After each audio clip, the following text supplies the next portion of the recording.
So in this video, we're going to be going through basically how to train, right? How to come into the gym, look at your program, and whatever rep range it is, you know, how many other working sets you've got, you know exactly what to do, how to warm up correctly, what load to select, and then move forward to maximise your training. So we're on the pendulum today. We're both going to take ourselves through a horrendous set to be able to see what a hard set actually looks like. But we're going to talk through the escalations that we're making during our warm-up set. So on this, we're probably both going to be put 4 plates-ish, roughly. We're going to be 4 to 5 plates. And so what we're literally going to do is, we've got to understand that a warm-up is absolutely fucking vital and key. Number one, to get blood flow to the muscles so you can deliver more oxygen, more nutrients, so you can perform well. To lubricate your joints to remove the likelihood of injury, but also to get your nervous system primed so you can actually perform and produce maximal force. So if you're not doing warm-up sets and you start, immediately your lifts will go up straight away. What we probably want to be doing is you probably want to be, especially on a big movement like this, is just doing something completely with no weight on straight away. Then literally slowly escalating load up over time, over maybe 3, 4, 5 sets until you get to your working weight, and by that time you'll be ready. Now with this, if we're going to be doing, you know, 4 plates, 5 plates, we probably want to start off with 1 plate on it, with barely any load. Treat our reps as if they're normal actual reps, because again, we're trying to teach the nervous system that it's time to lock in. We're trying to groove the movement pattern. We want to do maybe 1 plate, we'll run 10 reps of that until it feels comfortable, so all our joints, you know, feel a little bit lubricated, and then we'll put 2 plates on. We'll then probably put 3 plates on, and then it starts to get a little bit heavier. We'll reduce the number of reps that we're doing, and we'll also get more switched on and serious about the actual load that we're lifting until we get to a position where, right, this is the working weight, we're primed, we're ready to attack it. So the first set will probably be 10 reps or so. We'll put 2 plates on, might be like 6 or 7 reps. We'll put 3 plates on, 3 or 4 reps maybe. As it starts to get heavier, we don't want to exert ourselves to the point where we're exhausted before the actual top working set. We're just doing it till we get ready. So, you know, we'll probably put 4 plates on and do 1 rep just to feel it. If we can go more, we'll go 4.5 plates, 1 rep just to feel it, to assess what load we should actually be lifting. So in this, obviously, we're not going to talk about the actual execution right now. We're just talking about warm sets, how to select the load and so on. But what you'll see is Lewis is not just bouncing out, even though this is ridiculously lightweight for him. He's treating it seriously. He's taking his time on the way down, slight pause at the bottom, and then he's driving out. He's thinking about contracting all his muscles to get his nervous system ready to actually work. And so until that starts to feel comfortable, gets a little bit of blood into his legs, then we will start to increase the load from there. Now, whilst he's actually doing that, what I want to speak about is understanding what weight is actually appropriate. So let's say we get up to 4 plates, 5 plates, whatever it is that we end up doing today, and the rep range is at 8 to 12. We just want to make sure that we're selecting the correct load so that we can get at least 8, but not more than 12. So if Lewis goes in and he fucking smashes his set as hard as he possibly can, and he can only get 6, it means it was too heavy. If he trains as hard as he possibly can and gets 15, it means it was too light. So we never want to stop just because we have 12. And we don't want to break down form in order to adjust at 8 if it's too heavy. We want form to be perfect all the time. And when we hit that point where we can no longer do any more, if it's within the rep range, perfect. If it's not, we need to change the load accordingly. So when we're actually thinking about doing our warm-up, like with anything, as we said there, we want to treat it like it's a proper set. And what's absolutely essential is when we're titling this video is how to train. It's also important that we know how to come into the gym, what load to lift, how to do warm-up sets, but also like understanding the fundamentals of basic training. It's like we have to be slow on the way down. So whatever exercises that you're doing, we need it to be controlled on the way down. We need to work through a full range of motion, so we're going as deep as we possibly can. So whether it's a squat, whether it's a chest press, a row, a pull, you want to get a full stretch. You want to come through a full range of motion, nice and slowly on the way down. You want to be controlled in the way in which we come up. So a little pause there, and then drive up to the top. And just making sure every single rep looks exactly the same, even as the intensity increases and it starts to get harder. We don't want to see form break down at all.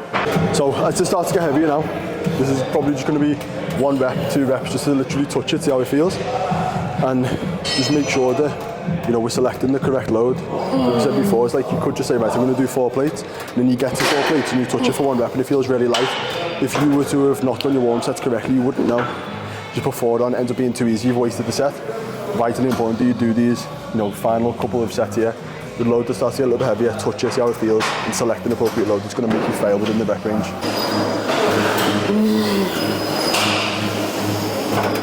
So just nice and controlled, full depth, take your time. Lovely wrist there, how'd that feel? Okay.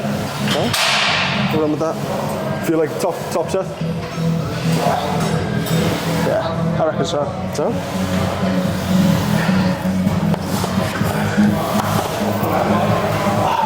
sore.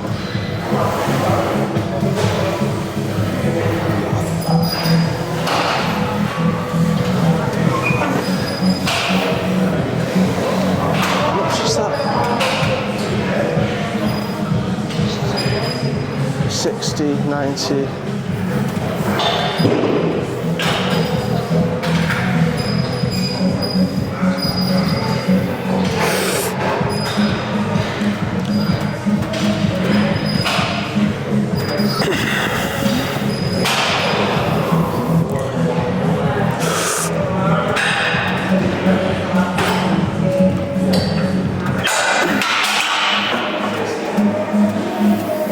Second?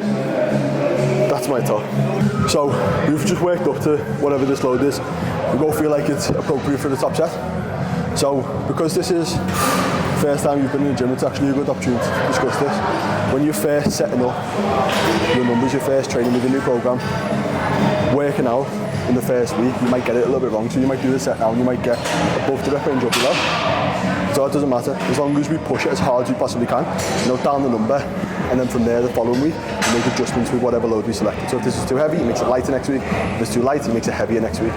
So we dive into the set, push it as hard as possible, and then we'll crack on from there. Now, what would you say is the point in a set where someone can accept that the set's done? When the form starts to break down, when you feel like you're not completing the reps in the same way you were the rest of the set. Yeah, I mean, the form breaks down, that's definitely one. Because it's like if it starts to break down, especially in something like this, it becomes unsafe, then end the set immediately. If you start to feel like joints are hurting, etc., you can't keep the same speed and tempo throughout, end the set. If you're an advanced trainer, that shouldn't be the case. The only time that you want to end the set is when you get to a position where the speed of the reps slows down, no matter how hard you push. So at the start of the set, you'll be flying at a good pace. As soon as you get to a position where you're pushing as hard as you possibly can and you see an objective slowing of the rep, not because you just pushed less, but because you pushed as hard as you could and it objectively slowed down, that shows the level of fatigue in the muscle that is appropriate for you to end the set. So don't end the set unless you see an objective slowing of the rep, because there's so much fatigue in the muscle, not because it hurts, but because there's so much fatigue in the muscle that it objectively slowed down, or form breaks down and it becomes unsafe.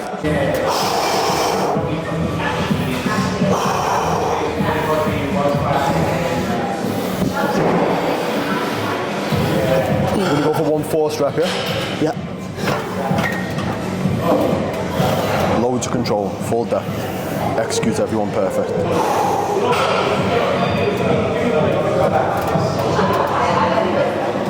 Lovely.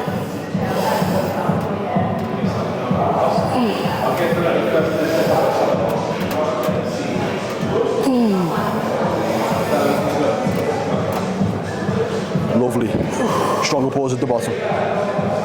Pause, hang, go. Lovely again. Nice and controlled. Pause, drive. Nice, focus then, lad. Accuracy. Yep. Same tempo all the way down. Don't speed it up in the middle, same tempo. Pause, drive now. Yep, drive now, don't fuck about, that's you. More on your own than me. Yep, stay fucking focused, drive it the fuck out, drive the fuck out. Again, cut on the depth, don't cut on the depth, big brace then work. Get the breath. Drive, yep, fucking drive lad, that's you. I haven't touched it yet, finish. Lovely lad, rest there. Beautiful lad. And that's how you should look at the end of your pendulum set. So we see there where he ended the set is because there was an objective slowdown. He actually stopped, like he was pushing as hard as he could. It slowed down almost to a stop, and then it came in and spotted him. So perfect set, absolutely nailed it. Tempo was good all the way through, form was spot on. The last rep looked exactly like the first rep, so it was sick. And then he actually hit that objective point where it slowed down, so perfect set.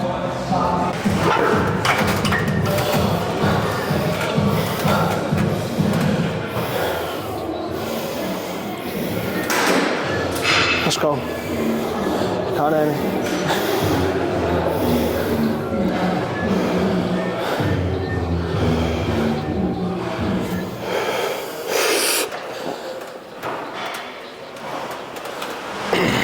There's one.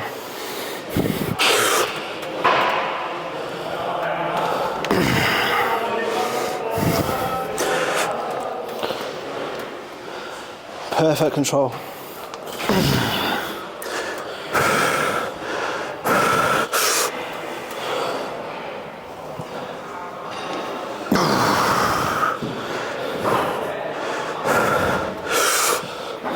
Let's go, push it.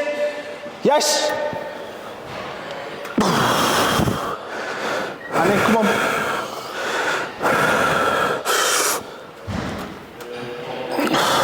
Up, yes, push. One more. There's about 5 more. One more.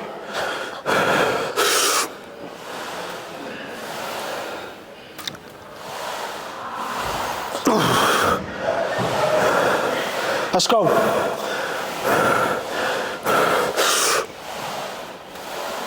Push it, yes.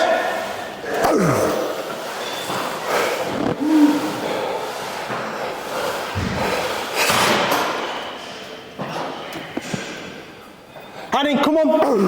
That's one. And then come on.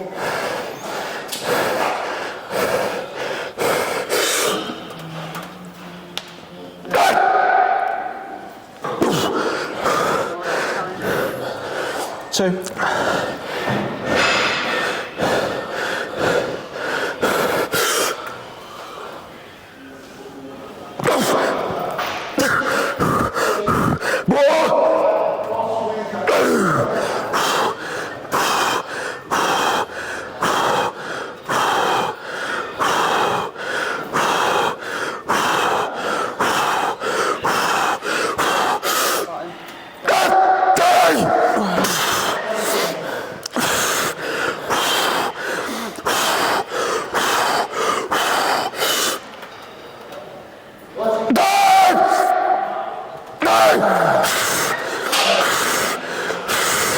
Heavy spot, Lewis.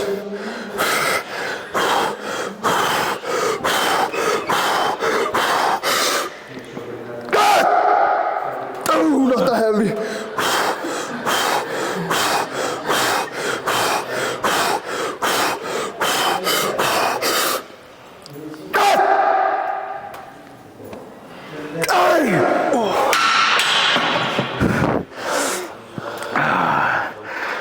That's how you fucking train. Fucking set, man.